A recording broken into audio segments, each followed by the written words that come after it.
Very good morning. Welcome to Raj news bulletin లో ముందుగా details చూద్దాం.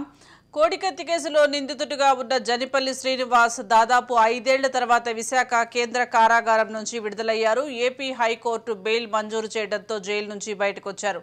న్యాయవాది సలీంతో పాటు పలువురు ఎస్సీ సంఘాల నాయకులు స్వాగతం పలికారు. 5 ఏళ్లుగా కుటుంబానికి దూరంగా ఉన్నాడని కుటుంబ సభ్యులు ఆవేదన వ్యక్తం చేశారు. ఎన్నో నిద్రలేని రాత్రులు గడిపారని తెలిపారు. ప్రజా సంఘాలు న్యాయవాదుల కృషితో ఎట్టకేలకు శ్రీనివాస్కు బెయిల్ మంజూరైందన్నారు.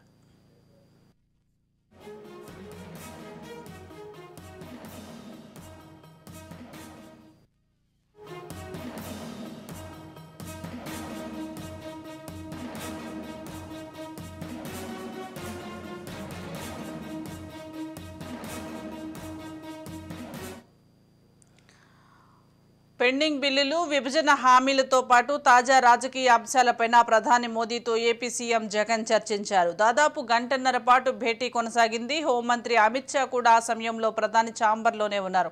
ప్రధాని మోదీ తర్వాత ఆర్థిక మంత్రి నిర్మలా సీతారామన్తోనూ జగన్ భేటీ అయ్యారు. ఏపీకి రావాల్సిన నిధులపై చర్చించారు. ఇదిలా ఉంటే 2 రోజుల క్రితం చంద్రబాబు ఢిల్లీలో అమిత్ షాతో భేటీ అయ్యారు. వరుస భేటీలతో తాజా రాజకీయాల పరిణామాలపై ఉత్కంఠ నెలకొంది.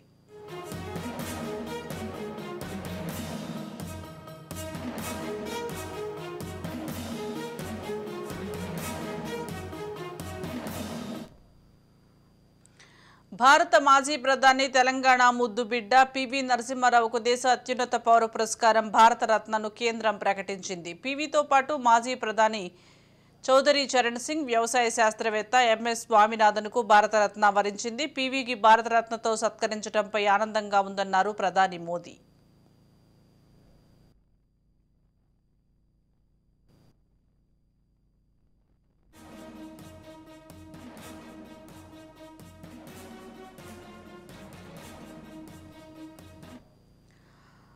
బీఆర్ఎస్ బీజేపీది ఫెవికాల్ బంధమని సీఎం రేవంత్ విమర్శించారు. 10 ఏళ్లుగా సమన్వయంతో ముందుకు వెళ్తున్నాయని ధ్వజమెత్తారు. కేంద్ర ప్రభుత్వం తెచ్చిన అన్ని బిల్లులకు పార్లమెంట్లో బీఆర్ఎస్ మద్దతు ఇచ్చిందన్నారు రేవంత్.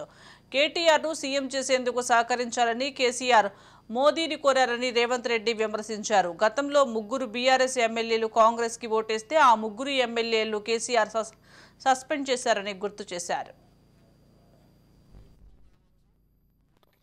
కావచ్చు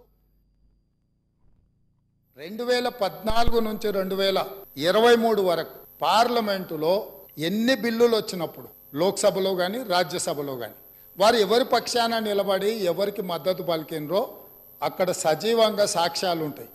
3 తలాక్ కావచ్చు, 370 ఆర్టికల్ కావచ్చు, రైతు వ్యతిరేక నల్ల చట్టాలు కావచ్చు, జిఎస్టీ కావచ్చు, నోట్ల రద్దు కావచ్చు, ఇట్లా చెప్పుకుంటూ వెళ్తే కొన్ని వందల బిల్లులు లోక్సభలో రాజ్యసభలో వచ్చినప్పుడు టీఆర్ఎస్ పార్టీ స్పష్టంగా ఒక సందర్భంలో రాజ్యసభ సభ్యుడు అక్కడ బిల్లు ఉన్నదంటే ప్రత్యేకమైన విమానం వేసుకొని పోయి మోడీ గారికి అనుకూలంగా ఓటేయడం జరిగింది.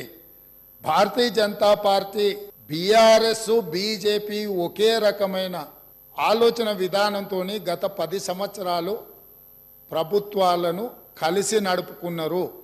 వాళ్ళిద్దరు కలిసి చర్చించుకున్నారు. ఓటుకు నోటు కేసులో తెలంగాణ సీఎం రేవంత్ రెడ్డికి సుప్రీంకోర్టు నోటీసులు జారీ చేసింది. కేసు విచారణను తెలంగాణ నుంచి మధ్యప్రదేశ్కు మార్చాలంటూ గతంలో బీఆర్ఎస్ నేత జగదీష్ రెడ్డి సుప్రీంను ఆశ్రయించారు. తాజాగా సీఎంగా, హోంమంత్రిగా రేవంత్ రెడ్డి ఉన్నారని, ట్రయల్ కూడా జరపబోతున్నట్లు సమాచారం ఉందని, కేసు మరో రాష్ట్రానికి బదలాయింపు జరపకపోతే విచారణపై ప్రభావం చూపే అవకాశం ఉందని పిటిషనర్ కోర్టు దృష్టికి తీసుకువెళ్లారు. దానిపై విచారణ జరిపిన అత్యున్నత న్యాయస్థానం ప్రభుత్వం రేవంత్ రెడ్డి ప్రతివాదులకు నోటీసులు జారీ చేసింది. 4 వారాల్లోగా స్పందించాలని సుప్రీంకోర్టు సూచించింది.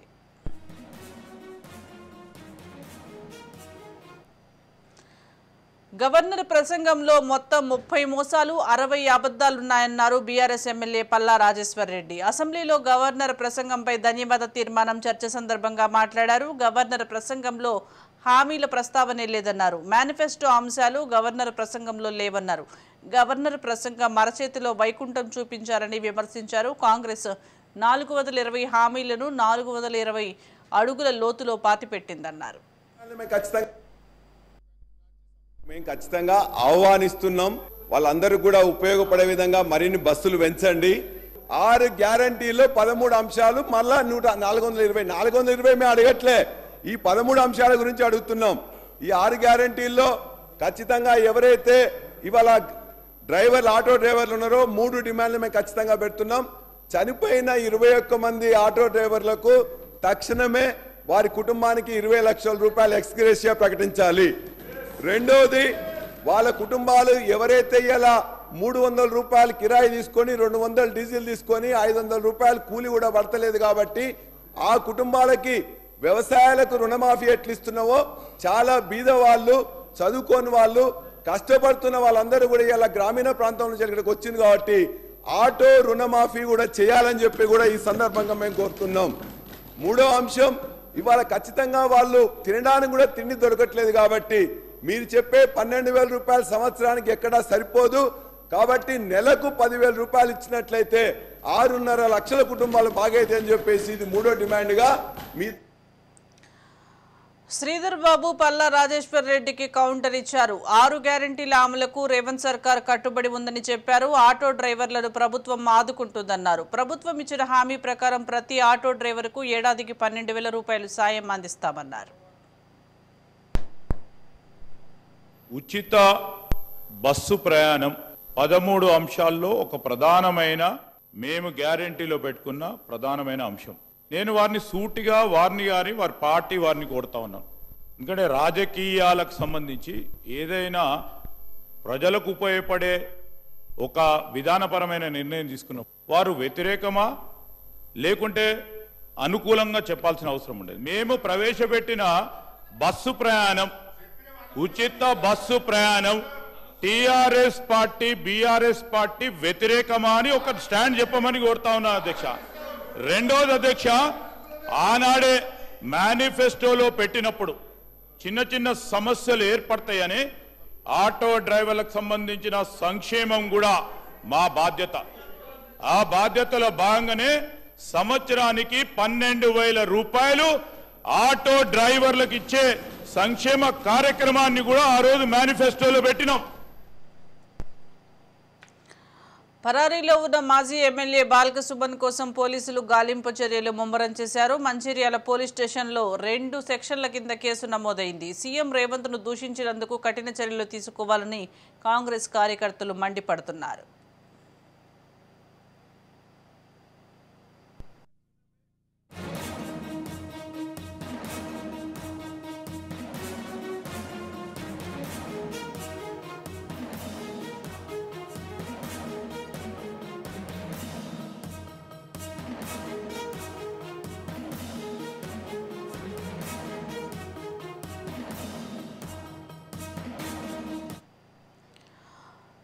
బీజేపీ ఎంపీ ధర్మపురి అరవింద్ కు నిరసన సెగ తగిలింది. అరవింద్ కు టికెట్ ఇవ్వద్దంటూ పెట్రోల్ పోసుకుని ఆ పార్టీ కార్యకర్త నిరసన తెలిపారు. అరవింద్ కు వ్యతిరేకంగా నాంపల్లిలోని బీజేపీ కార్యాలయం ముందు జగిత్యాల బీజేపీ కార్యకర్తలు ఆందోళన చేశారు.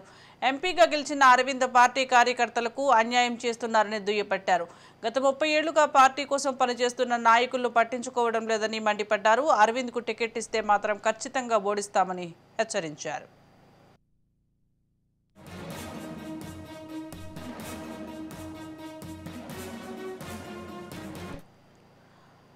ప్రముఖ పుణ్యక్షేత్రం శ్రీశైలంలో మహా అపచారం చోటు చేసుకుంది. తీర్థ ప్రసాదాల వితరణ వద్ద పులిహోరలో మాంసపు ముక్క ప్రత్యక్షం కావడంతో ఆలయ అధికారులపై భక్తులు తీవ్ర అసహనానికి గురయ్యారు.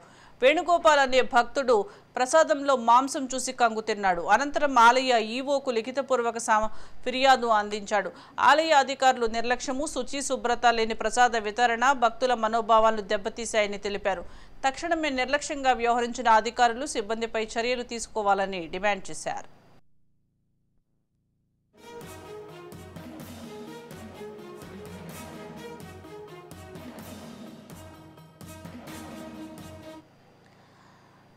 నాగోబా జాతరకు సర్వం సిద్ధమైంది. ఎంతో ప్రాముఖ్యత ఉన్న ఈ జాతరకు మహాపూజలతో భక్తులు తరించిపోతున్నారు. ఈ నెల 12న అధికారికంగా కేస్లాపూర్లో దర్బార్ నిర్వహించనున్నారు. పవిత్ర గంగా జలాలతో ఆలయ శుద్ధి అనంతరం జాతర ప్రారంభం కానుంది.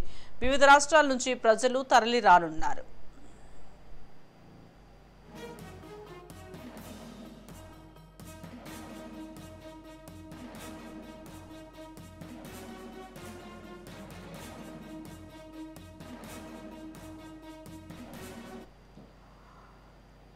ఎన్టీఆర్ జిల్లా నందిగామ నియోజకవర్గంలో నారా భువనేశ్వరి పర్యటించారు. కంచికరచర్లలోని మాజీ మంత్రి దేవినేని ఉమా సోదరుడు దేవినేని చంద్రశేఖర్ కుటుంబ సభ్యులను నారా భువనేశ్వరి పరామర్శించారు.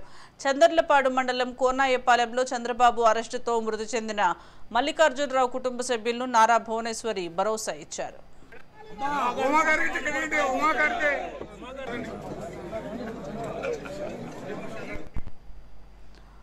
హిందూపురం నియోజకవర్గంలో రెండో రోజు పర్యటనలో భాగంగా ఎమ్మెల్యే బాలకృష్ణ స్వాతంత్ర సమర యోధులు వడ్డే ఓబన్న విగ్రహానికి పూలమాలలు వేసి నివాళులు అర్పించారు. వడ్డెర కులస్తులకు 30% రిజర్వేషన్ కల్పించింది టీడీపీ ప్రభుత్వమేనని అందరూ గుర్తు చేసుకోవాలని తెలిపారు. కుల మతాలకు అతీతంగా రాబోయే మహాసంగ్రామంలో మంచి చేసే ప్రభుత్వాన్ని, ప్రజల కోసం పాటుపడే ప్రభుత్వాన్ని ఎన్నుకోవాలంటూ బాలకృష్ణ పిలుపునిచ్చారు.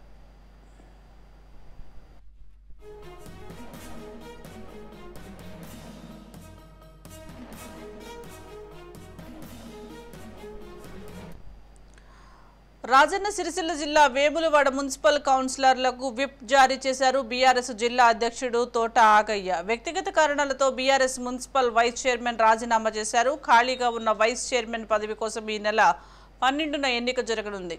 వైస్ చైర్మన్గా మారం కుమార్కు అనుకూలంగా ఓటు వేసి ఎన్నుకోవాలని పార్టీ ఆదేశాలు జారీ చేశారు. బీఆర్ఎస్ కౌన్సిలర్లు క్యాంపుకు తరలించిన నేపథ్యంలో 16 మంది కౌన్సిలర్ల నివాసాలకు నోటీసులు అంటించారు.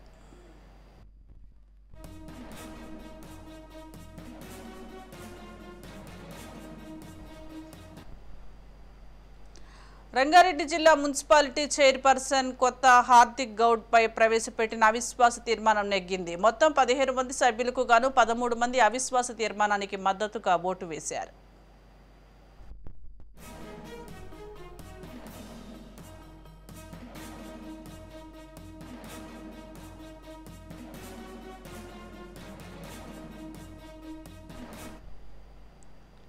కృష్ణా జిల్లా గంగూరు కంకిపాడు మండలం దళితవాడలో మంచినీరు ఇవ్వడంలో పాలకులు విఫలమయ్యారంటూ స్థానికులు భారీగా రాస్తారోకో చేశారు. జాతీయ రహదారిపై ఆందోళనకు దిగడంతో పెద్ద ఎత్తున వాహనాలు నిలిచిపోయాయి. అదే సమయంలో పెరుమలూరు నుంచి ఉయ్యూరు వెళ్తున్న మాజీ ఎమ్మెల్యే బోడే ప్రసాద్ స్థానికుల సమస్యలను అడిగి తెలుసుకుని సమస్యల పరిష్కారానికి కృషి చేస్తారని హామీ ఇచ్చారు. అనంతరం జోగి రమేష్ సంఘటన హైదరాబాద్లో బీఆర్ఎస్కు మరో షాక్ తగిలింది. తెలంగాణ ఉద్యమంలో పాల్గొని నూతన రాష్ట్రంలో జీహెచ్ఎంసీ డిప్యూటీ మేయర్గా పనిచేసిన బోరబండ డివిజన్ బీఆర్ఎస్ కార్పొరేటర్ బాబా ఫసీయుద్దీన్ కాంగ్రెస్ కండువా కప్పుకున్నారు. పార్టీ ప్రాథమిక సభ్యత్వానికి మీడియా స్పోర్ట్స్ పర్సన్ పదవికి రాజీనామా చేశారు. అనంతరం పార్టీలో నాయకులకు సమన్యాయం లోపించడంతోనే కాంగ్రెస్ గూటికి చేరినట్లు తెలిపారు.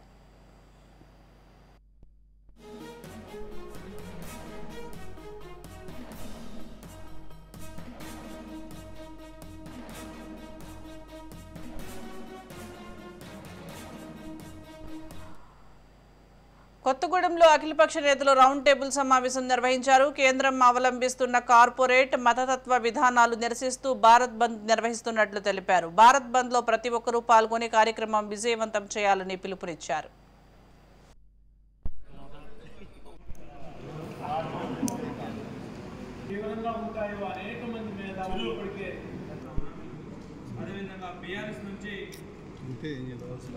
రక్షించాలి కేంద్రంలోని బీజేపీ ప్రభుత్వ కార్మిక రైతాంగ ప్రజాస్వామ్య వ్యతిరేక విధానాలు జయప్రదం చేయండి. 16వ దేశవ్యాప్త గ్రామీణ బంధు ఉద్యమ కార్యక్రమాన్ని రూపొందించుకోవడం కోసం మాత్రమే ఈ రౌండ్ టేబుల్ సమావేశాన్ని ఏర్పాటు చేసుకోవడం జరిగింది.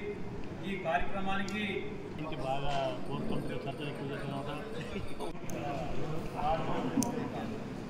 తీవ్రంగా ఉంటాయో అనేక మంది మేధావులు ఇప్పటికే అదేవిధంగా బీఆర్ఎస్ నుంచి రక్షించాలి కేంద్రంలోని బీజేపీ ప్రభుత్వ కార్మిక రైతాంగ ప్రజాస్వామ్య వ్యతిరేక విధానాలు జయప్రదం చేయండి. 16వ దేశవ్యాప్త గ్రామీణ బంధు ఉద్యమ కార్యక్రమాన్ని రూపొందించుకోవడం కోసం మాత్రమే ఈ రౌండ్ టేబుల్ సమావేశాన్ని ఏర్పాటు చేసుకోవడం జరిగింది. విజయవాడలోని పలువురు వ్యాపారస్తులతో జనసేన నేత పోతిన మహేష్ భేటీ అయ్యారు. అసోసియేషన్ సభ్యులను వారి ఇబ్బందులను పరిష్కార మార్గంగా తీసుకువెళ్తామని హామీ ఇచ్చారు. ఈ ప్రభుత్వంలో వ్యాపారులను పలు రకాలుగా ఇబ్బందులకు గురి చేస్తున్నారని వ్యాపారస్తులు వాపోయారు.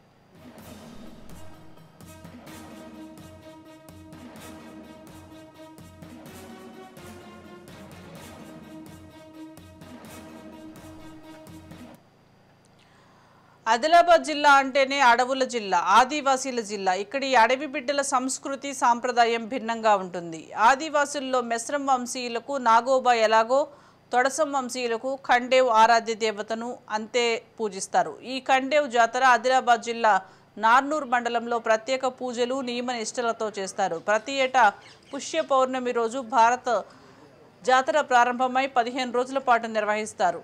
నువ్వులతో తయారు చేసిన 2.5 కిలోల నూనెను తొడసం వంశస్థులు ఆడపడుచు తాగటం ఈ జాతర ప్రత్యేకత.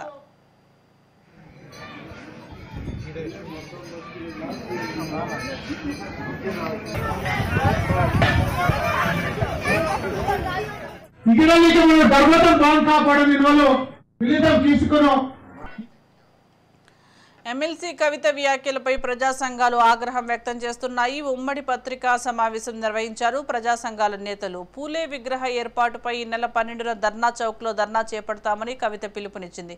9 ఏళ్లు గుర్తుకు రాని పూలే విగ్రహ ఏర్పాటు ఇప్పుడు గుర్తుకు రావడమేంటని నిలదీస్తున్నారు. అవకాశవాద రాజకీయానికి పరాకాష్ట అని ఆగ్రహం వ్యక్తం చేస్తున్నారు. మీకు ఏ విధమైన నైతిక హక్కు లేదు జ్యోతిబా పూలే విగ్రహాన్ని ఏర్పాటు చేయమని చెప్పడానికి. ధర్నా చౌక్ను మెత్తివేసినందుకు మీరు మీ పార్టీ తరఫున నైతిక బాధ్యత వహిస్తూ మీరు తెలంగాణ సమాజానికి సారీ చెప్పండి.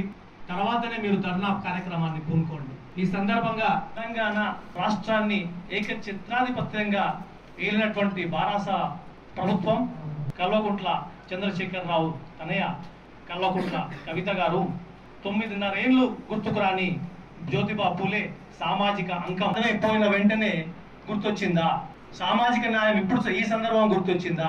దళిత ముఖ్యమంత్రి ఎక్కడ బాయ్ మొన్నటి వరకు దళితులను వంచిన మీ ప్రభుత్వం ఇప్పుడు మళ్ళా బీసీలను వంచినామన్న ఒక మీమాంస తీసుకొని ముందుకు వస్తున్నారు. దీన్ని మేమందరం తిప్పికొడతాం. తెలంగాణ ఉద్యమంలో ఎస్సీ ఎస్టీ బీసీ మైనారిటీలది పూర్తి పాత్ర. వీళ్ళందరూ సబ్బండ వర్ణాలు ఉద్యమించిన దరిమినాలు. ఈ వచ్చిన తెలంగాణను మీరు మీ కుటుంబం ఏకఛత్రాధిపతిగా రాజ్యాన్ని ఏలి కుల గణనను ముందుకు తీసుకొస్తున్న ప్రస్తావన ఉందో దానికి భిన్నంగా మీరు ఎస్సీ ఎస్టీ బీసీ వర్గాలన్నీ కూడా కాంగ్రెస్ పార్టీ వెన్నెంటి. నిజామాబాద్ జిల్లాలో గంజాయి నిందితుడి పరారీ ఘటన ఆలస్యంగా వెలుగులోకి వచ్చింది. ఆర్మూరు పట్టణంలోని జిరాయత్ నగర్లో గంజాయి విక్రయిస్తున్న వ్యక్తిని పోలీసులు అదుపులోకి తీసుకున్నారు. నిందితుని వద్ద 4 గంజాయి ప్యాకెట్లను పోలీసులు స్వాధీనం చేసుకుని విచారణ చేపట్టారు.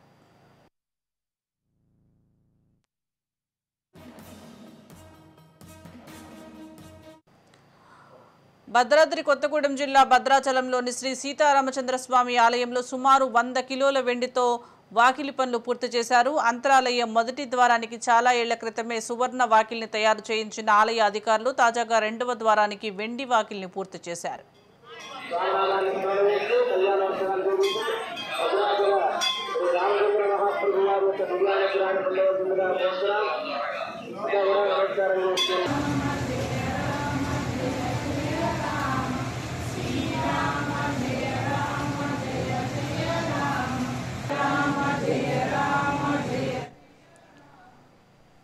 బీఆర్ఎస్ ప్రభుత్వం నిర్లక్ష్యంతోనే దుబ్బాక నియోజకవర్గం వెనుకబాటుకు గురైందని దుబ్బాక కాంగ్రెస్ ఇన్ఛార్జ్ చెరుకు శ్రీనివాసరెడ్డి మండిపడ్డారు. అభివృద్ధి లక్ష్యంగా కాంగ్రెస్ పార్టీ ముందుకు సాగుతోందన్నారు. సిద్దిపేట జిల్లా తోగుట మండలంలో 3 కోట్ల రూపాయలతో పలు అభివృద్ధి పనులు ప్రారంభించినట్లు తెలిపారు. తిరుపతి జిల్లా శ్రీకాళహస్తి పట్టణంలోని టీడీపీ కార్యాలయంలో జయహో బీసీ సదస్సు నిర్వహించారు. ఈ కార్యక్రమానికి ముఖ్య అతిథులుగా తిరుపతి పార్లమెంట్ అధ్యక్షులు నరసింహ యాదవ్ పాల్గొన్నారు. ఈ సదస్సులో అధికార ప్రభుత్వంలో బీసీలకు జరుగుతున్న అన్యాయాలపై ముఖ్య అతిథులు మరియు బీసీ నాయకులు వ్యాఖ్యానించారు.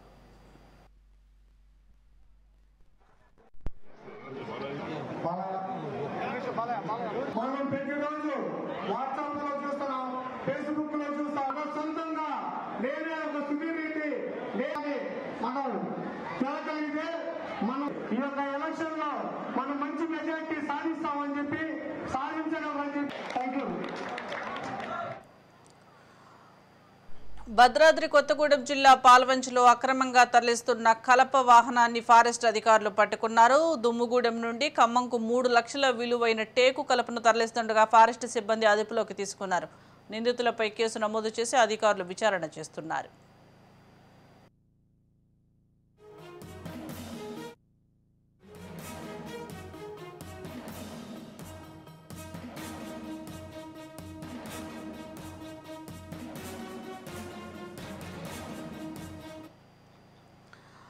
కాకినాడ జిల్లా రూరల్లో చోలంగి అమావాస్య సందర్భంగా కరప మండలం ఉప్పలంక మొండి వద్ద శ్రీ బాల త్రిపుర సుందరి సమేత సంగమేశ్వర స్వామి ఆలయంలో భక్తులు పోటెత్తారు. భక్తుల రద్దీ దృష్ట్యా దేవాదాయ శాఖ ఆధ్వర్యంలో అన్ని ఏర్పాట్లు చేశారు. ఎంతో విశిష్టత కలిగిన ఈ దేవాలయంలో సముద్ర స్నానం ఆచరించి స్వామివారిని దర్శించుకుంటే కోరికలు కోరుకుంటే నెరవేరుతాయని ప్రతీతి.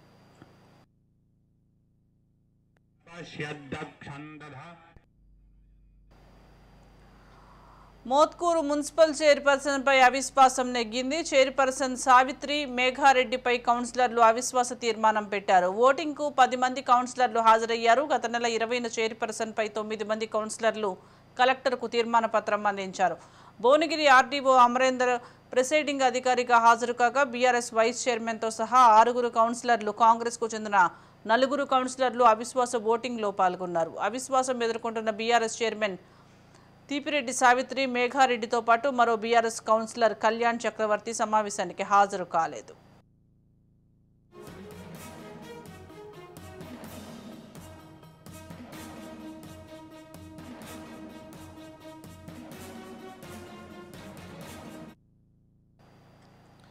రాష్ట్ర SC commission chairman Marumudi Victor Prasad Eluru జిల్లా కైకలూరు మండలం రాచపట్నం గ్రామానికి భూమి వివాద సమస్య పరిష్కార నిమిత్తం వెళ్లారు. రాచపట్నం గ్రామంలో ఎస్సీ కుటుంబానికి చెందిన జోసెఫ్ నవీన్ కుమార్ అనే వ్యక్తి తన భూమి ఆక్రమణకు గురి కావడంతో రాష్ట్ర ఎస్సీ కమిషన్ చైర్మన్ను ఆశ్రయించి ఫిర్యాదు చేశాడు. తనకు 62 సెంట్ల భూమి ఉన్నట్లుగా, దానిలో 36 సెంట్లు మాత్రమే ఉన్నట్లుగా, మిగతా 26 సెంట్లు భూస్వాములు ఆక్రమించుకున్నారని తెలిపారు.